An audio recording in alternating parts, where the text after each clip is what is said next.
sahamba kulomhla ka-19 amangwana ato chachishanu sasa kwakhona sekwengolwesihlanu wamzi wa 20 bese kumhla ka-20 ndakaenda kubasa kwasiya Mzhombwe ngaya emsebenzini kwasiya Mzhombwe asitawanda anakuya ubhishop Tawanda akazanga saka nasiya Mzhombwe takagadzirawo zvataigadzira zvecovid nokuti kambani yavo vaitumidzirwawo zvazvinoitwa kukambani dziri kuno salungisa lokho kwe-covid ikambani yabo beyithinyezelwa kusuka la eSouth Africa saka takagadzira kusvikira iye asina kuuya silungise lokho esakulungisayo agcina angafikanga nguva dzokupedza basa vadzichipera takaendawo kumba saqeda saze saya ekhaya ndakumba kuma7:30 or 8 o'clock sesifikile ngabo 7:30 to 8 ndakafonerwa foni naBishop Alfred kushamisa Mwazha ngafonelwa ngoBishop Alfred kushamisa Mwazha vakati Bishop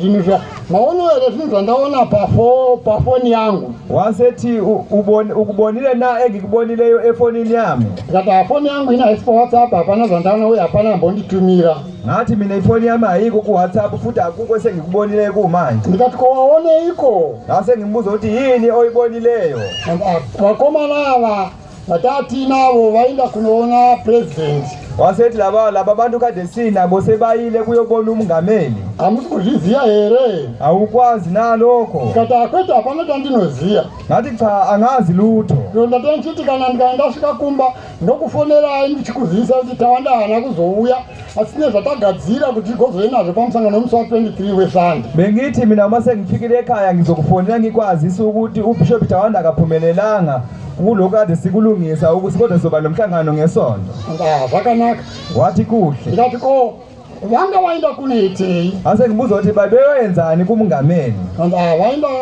vaenda kwapresident zvavataura ikoko nezvandangoti vaita hazvidi pafoni wasethi lokho abakwenzileyo khona labona nokuthiwa bakwenzile akufunakali efonini vakanga vaendawo kuzvinoti Bishop Tawanda Mwazha abantu kade beyile khona uBishop Tawanda Mwazha Mkhula Sibanda Bishop Mukumba uBishop Mukumba Bishop Magura uBishop Magura Bishop Mahachi noBishop Mahachi kati zvakanaka ngathi kuhle kanti ndichauya mangwana rungwanani musi weSabata musi wa22 musi wa21 kwathiwa sizoza kusasa ngomhla ka-21 kuti ndizokuudza zvataurwa nevakomana avo kwapresident kuti ngizokutshela ukuthi kuthiwani kwapresident kati zvakanaka ngathi kuhle kwaedzawa musi weSabata mangwanani ngeSabata kusasa kwakhona ekuseni musi wa21 umhla ka-21 ndakamirira kuti Bishop vari kuuya ngilindele ukuthi uBishop uyeza ndakadza ku9 or something to 10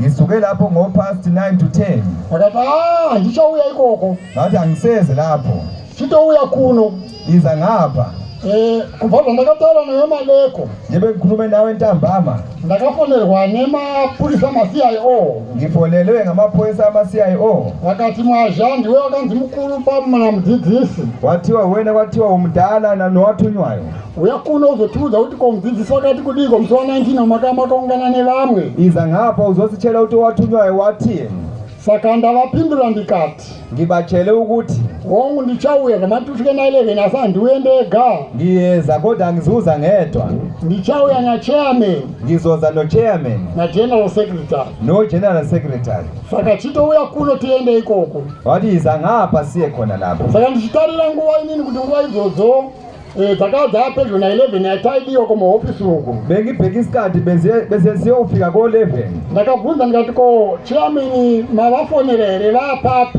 ngabuza ukuthi chairman nimfonelele na sekephi no ndakandotarira nguva yokuenda kuma-CIO bese ngibheka isikhathi sokuya kuma-CIO nekubva kwavo kuchief kuti ndingazobata nguva here nokusuka kwabo kuchief ukuthi siyobamba na isikhathi kanti uye hako ndataura naye asi kuuya ndozokuudza zvo zvaataura wasvika kwathiwa iza ngikhulume naye wathi akeze ngizokutshela konke kuchilo usufikile saka ndakamhanya ndokugadzira ndokuinda kwavakanga vakamira ngagijima ngalungiselela ngaya khona ndakatanga yatokota to 11 ngifike kade sekukhota to 11 kanti ngatichimhanyayi kwathiwa masiphuthumeni takamhanya ndobva tasvika kumaofisi ikoko sagijima sayofika kulawa ma-ofisi tapinda muofisi vaida vanhu vana sesingenile ofisi bekufunakala abantu abane kwakainda ini taive inini bekuyimina iyo Bishop wafethu kushamisa Mwasha, Bishop Mwasha, Bishop James Mwasha, Bishop James Mwasha akazotora Bishop Siya Mzhombwe sathatha uBishop Siya Mzhombwe kuti amirire chairman kuti ari muboard.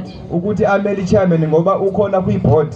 Tasvika muofisi matakasvika kugashirwa, Sesifikile kwioffice esamkelwa khona, iyo vakanga vari vana, bona kade bewu4. saka tagara Sesihlele tazivana kuti tisi vanani. sesitinikile introduction. Chavakatanga kuda kuziva kuti vana vamudzidzisi vakamira sei, Baqala ukubuza ukuthi izingane zowathunywa zime kanjani, kubva kumukuru kusvika kumudiki. ukusukela komdala kuze kube omncane. Tikavapa semazvarirwo avakaita Sabanikeza nje nendlela abazalwe ngayo, vese nevakafa mumba umu. nabo bonke abashonile. Zvapera izvo zvakandoda kuziva kuti hierarchy yechechi yakamira sei. Babuza ukuthi ihierarchy yebandla ime kanjani. Tikamupa mamiriro akaita hierarchy yechechi kuti zvinoti mudzidzisi, Samtshela ukuthi owathunywayo priesthood council i-priesthood council neboard of trustees. ne-board of trustee. Katikuzouya amabhishop emaprovince, Kulandela amabhishop amaprovince. vakati amabhishop emaprovince chimbomirai zvakadaro, Wathi amabhishop mane tinoda kanjani, iwo masteji matatu aya. sifuna la mastage amathathu kuphela. Afrika yedu tapedza kudaro, Sesiqedile ukwenza njalo, vakati konya yenyu ndiyei. sasibuza ukuthi udaba lwenu lwani. Saka inini ndakanga ndine mapepa sevanhu ndakanga ndagadzirira mapepa kuenda kumusanganiso wa23 ndaita photostate mapepa etsamba iyi. Mina kade nginezincwadi zale ncwadi leyi, Ndakapa mumwe nemumwe akanga arimo bepa rake. nganikeza omunye nomunye kade ekhona incwadi yakhe. Sorry, uyezve ndakanganwa sorry, patakaverengerwa naKasima Safundelwa noKasima tiri 15, siwu-15, mumwe nemumwe akapuhwa bepa rakalana. omunye nomunye wanikeza incwadi yakhe efana le. Right. Saka uku ndakapawo avari vana bepa rake bepa rake bepa Nami rake. sengifike lapho ngabanikeza bonke bebana iphepha nephepha lakhe Nomba vaverenga. bazifundela. Vapedza kuverenga, Sebeqedile ukufunda ndakavaverengerazve. ngaphinda mina ngabafundela. Ndapedza kuverenga, Sengiqedile mina ukufunda ngati ndisati ndagara pasi, ngathi ngingakahlale phansi, ndine zvandinoda kuti ndikuzivise maererano neshoko iri. kukhona engifuna ukunazisa khona naleli lizwi. Vakati taura hako. Bathi khuluma. Ngati shoko rakataurwa namudzidzisi iri yatakazoverengerwa musi wa19 March vataura, Ngathi ilizwi elakhulunywa nowathunywa lesalifundelwa ngomhla ka-19 vataura rikanyorwa musi wa28 February. selikhulunyiwe labhalwa mhla ka-28 February. Handokutanga kwemashoko iwaya. Akukhona ukuqala kwalawa mazwi. Mudzidzisi vanga vachitaura mashoko, vakataura mashoko aya kwakawanda Lawa mazwi owakhuluma kaningi endaweni eziningi, munzvimbo dzakawanda. ezindaweni eziningi. Asi paninoda kutaura pane uchapupu hwevanhu 25,000. La ngifuna ukukhuluma khona kunabantu abawu-25,000. Ka 25,000 Wabuza wathi 25,000. ndikati ho zvando wakavaziya sei. Ngathi yebo. Wabuza ukuthi wabazi kanjani. Ndikataka tiri pamusangano wechirayiro, Ngathi kade sisemhlanganweni wesidlo. saka tiri pamusangano wechirayiro panepo pina vanhu muchirayiro tine maraini arimo anenge ari 10. Ngathi mina kade uma sisemhlanganweni wesidlo online abawu-10 usuke bekhona. Saka vanhu vanopinda vachipfugama Abantu bayangena beguqa palaini rimwe nerimwe. kulayini elinye nelinye. Saka kune munhu anenge achiverenga laini rimwe nerimwe. Kukhona umuntu osuke ebala omunye nomunye. Saka mumwe wakanga variko muCIO akati, Omunye okade ekhona umCIO wathi shefu zviri kutaurwa nageneral secretary ndochokwadi. wathi shefu lokho okukhulunywayo nogeneral secretary yiqiniso. Nokuti pandakamboenda ikoenda kuti ndo zvavanoita. Ngike ngaya khona nami ngabona ukuthi bayenze njalo.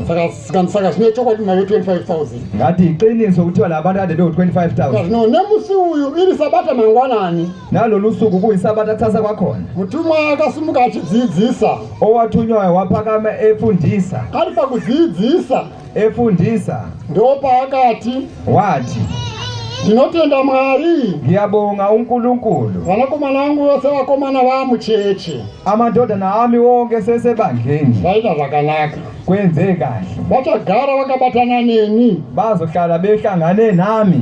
Ngati chakataurirwa shoko iro kuti vanakomana vangu vese vamucheche okwakhulunyelwa lelizwe ukuthi amadodana wami wonke sebandleni ndakataona vanditarisa kuti paexplain mwanaika vase bengibone bengibhekile ukuthi sekuexplainiwe ndikati vakomana vakambe vamira mucheche vatsisinganamate navo ngathi la abantu bake bama ebandleni besingasathandazi nabo saka apa pakutaurwa waizi ngavazouya mucheche khona la kade sekukhulunywa kade sebebuyile saka ebandleni mudzidzisi vati ndotenda vana vangu vava mucheche ingakho wathunywayo wathi ngiyabonga saka vachagara vakabatana neni bazohlala bebambana nami vakasumudza inini general secretary ndiri pano waphakamisa mina ugeneral secretary olana vakasumudza nabishop mambare baphakamisa nobishop mamba aive chairman akahaya loyana woshonile kade kuyi-chairman zvatakasimudzirwa ndekuti isu tiita tigara takabatana namudzidzisi osakuphakanyiselwa ukuthi thina sihlale sibambene nowathunywayo vakabvunza vakati munoti kudini wabuza wathi nina nizoti ukutheni tikati mudzidzisi ndobva tatakamirira ngathi thina owathunywayo ikhona kade sikulindelile vakati maita zvakanaka wathi nenze kahle chivagarisai neukuru hwavo bahlaliseni nezintanga zabo tikavagarisa neukuru hwavo kubva kuna bishopi ngoni mwazha sabahlalisa nobudala babo kusukela kubhishopi ngoni mwasha bishopi alfred kushamisa mwazha bishopi alfred kushamisa mwasha bishopi james mwazha bishopi james mwasha bishopi chiseko mwazha bishopi chiseko mwasha nabishopi tawanda mwazha nobhishopi tawanda mwasha vagara kudaro sebehlale kanjalo isi takazomagarawo panzvimbo yatakava tozogara thina sahlale ezindaweni kade sihlele kuzona ndopa vakasimudza bishopi ek mwazha yila waphakamisa khona ubhishopi ak mwasha vakati uyu atimunongedzera wathi lona emkhomba ndiye mukuru wenyu uyena umdala wenu vanhu vakanga vese tikauchira tikatenda abantu kade bekhona bonke sashaya izandla tikati zvino comrade chef sathi manje comrade chef ndimire panapa njengoba ngimile ngalana-ke ndo order iri kuitika kuchechi iyona i-order eyenzekalayo ebandleni kubva 2012 iyoyo kusukela lapho ngo-2012 kusvika iyo zvino ndimire pamberi penyu kuze kube namhlanje ngimile la ngaphambi kwenu hapana chatinoita pachechi akukho esikwenzayo ebandleni tisina final say alfred kushamisa mwazha kungekho ifinali ya-alfred kushamisa mwasha ngati tine misangano mikuru yatinoita sinemihlangano emkhulu esiyenzayo vanoya nenyaya dzavo zvinenge zvaitika ikoko baza nezindaba osuke zenzeke khona lapho inini handivape kana kuvapindura kunzi itai zvakati mina akukho engikukhiphayo noma engikuphendulayo vanganyore tsamba bangabhala incwadi vangashaye foni bangafona hapana chatinowapindura handisina kubvunza kuna bishop ak akukho engikuphendulayo ngingakabuze kubhishopi ak mwasha nyangwe tiripo pamusangano noma sikhona lapho emhlanganweni patinoronga miteuro sihlela imithandazo hapana nguva yatinopa kuvanhu kuti muteuro uchatanga nguva yakati zvisina kubva kuna ak mwazha kwisikhathi esisinikeza ebantwini kungakasuke kubhishopi ak mwasha nokuti ndiye mukuru wedu ngokuba uyena umdala wethu saka shoko iri manje leli lizwi ringave idzva kune vakazopindawo kuno kuti kubva 2012 kusvika 2020 lingaba elitsha kwabangene manje nekuti hatinazombotaurwazve ngokuba aliphindanga lakhuluma uyezve njalo nyangwe vaiyepo ipapo vamwe havangazviziye nekuti havasivanyori kuleso sikhathi noma ngathi wakhona abantu ekade belapho ngeke bakwazi ngokuba akubona onobhala asi ini semunyori mukuru ndakazvichengeta mina njengunobhala womkhulu ngakugcina saka ndati ndikuzivise ngithe ake nikinazisa zvakanaka ati kuhle noma ndagara pasi ngahlala phansi ndagara pasi vakaedza kubvunza masiyaiwo semubvunziro wavanoita bazama ukubuza amasiyaiwo njengendlela yabababuza ngayo vachitsvaga kuona kuti ichokwadi here chatiri kutaura bezama ukubhekisa ukuthi ngabe iqiniso na esilikhulumayo vakaedza kuchinjanisa mashoko bazama ukushintshanisa amazwi atakarambira pashoko retsamba iyi sabambelela kuleli lizwi lalencwadi vaneta vese vabvunzana kuti uchine chokubvunza here bakhathale bonke sebebuzana ukuthi nawe usunako nawo kokubuza vese akati haatagutsikana bonke bathi hayi nasesisuthesekile ndo pakanzi nemukuru wemasiyaiwo akanga aripo kwathiwa-ke nophethe amasiyaiwo kade ekhona maita zvakanaka zvamauya kuzotiudza chinhu ichi nenze kahle naza ukuzositshela le nto lena nokuti musi wa-19 wamakava kumba kwamudzidzisi ngokuba ngomhla ka-19 kade nisendlini owathunywayo makanga mine mumwe wedu watinotuma kwamuri kade ninomunye wethu esimuthumayo kunina nokuti apa ndokutsanangudzirai manje lana ngizonichazela nokuti cheche yedu iyi leli banga lethu yanga yeswa mu2 red flags bekade sibekwe ku2 red flags vachiti red flag yokutanga i-red flags yokuqala musi wa 25 oktoba ngomhla ka-25 October 2019 vakaona Chamisa ari mumba mamudzidzisi wabona uChamisa esendlini kaWathunywayo zvikavanetsa kuti zvafamba sei kwabahlupha ukuthi kuhambe kanjani. isu musi wa 25 October isaka tiri kuAngola thina kade sise-Angola kulolu suku. ndaburuka pa-airport sengiyehlile e-airport ndakafonerwa nema-CIO ngafonelwa nama-CIO vachiti oraiteke ndibvepa zvakatangira vakatanga kufonera Bishop Alfred kushamisa mazha waqala ukufonela uBishop Alfred kushamisa mwasha vachiti tiudzione zve-birthday yemutuma kuti zvafamba sei tikuona Chamisa aripo wathi sitshele ukuthi i-birthday yothunywa kuhambe kanjani ngoba sibone uChamisa ekhona. Bishop Alfred kushamisa mazha akati takataona kuti hatichaita birthday party ndingada ndichito kuAngola nevamwe vangu vakaenda ikoko asi ndakaandasarira birthday hazvina kuzoita. uBishop kushamisa mwasha wathi nami fanele ngabe ngise-Angola kodwa ngabona ukuthi ake ngilindele i-birthday. nobva vafonera Bishop Ingoni Mwazha bafonela uBishop Ingoni Mwasha vakati ndiwe mukuru katiudze kuti makaronga sei pabirthday party yemutumwa musi wa 25 October. wathi wena mdala sitshele ukuthi nihlele kanjani kuleli birthday lomhla ka-25. vakati Bishop Ingoni Mwazha akatipindura achiti uBishop waphendula esithi ndinotokuno kumusha kuMpesa ngisekhaya mina sendaweni yaseMpesa. takagara pasi semhuri tikaona kuti hatina mari yekuti tingaite izvozvo. sihlale phansi abona ukuthi asinayo imali yokwenza lokho. vana ava vakazvifambisa seiko lezi ngane zikuhambise kanjani? bvunzai varipo kuti zvakafamba sei. buzai abakhona ukuthi kuhambe kanjani. ndo mhinduro yakapuwa naBishop Alfred kushamisa naBishop Ingoni Mwazha. iyona iphendulo abayinikezwe yona ngoBishop Ngoni noBishop isu tadzoka kuAngola tapa-airport thina sese-airport sesibuyile kusuka e-Angola. vakomana vakandipa sakazo zeti ndo vaindikwazisira tazokutaura. mina ngaba bangibingelela ngingazi ukuthi bangibingelela. Bishop Julu general secretary yokwamazha uBishop Julu general secretary yokwamazha tinotenda madzoka kuAngola. siyabonga nibuyile kusuka e-Angola. ati tinotenda Mwari tadzoka tiri vapenyu. hati sibonga uNkulunkulu sibuye sisaphila. ko basa raMwari zvakafamba seiko. emsebenzini kaNkulunkulu kuhambe kanjani? basa raMwari rakafamba haro asi hatakuzoenda kuSaurimo kwataifanira kuenda nekuti ndegeko yakafa. lihambe kahle kodwa asiyanga labo fanele siye khona ngoba ibhanelo lakhona liphile. and hazvina mhosva takazviziva. wathi kunacala ngoba sibe sikwazi. amanheru acho sekusentambama kwakhona akandifonera waphinda wangifonela akati Bishop Julu general secretary yokwamazha wathi Bishop Julu general secretary yokwamazha tiudze kuti birthday party yemutumwa yegore rino makaronga sei. wathi awusitshele ukuthi i-birthday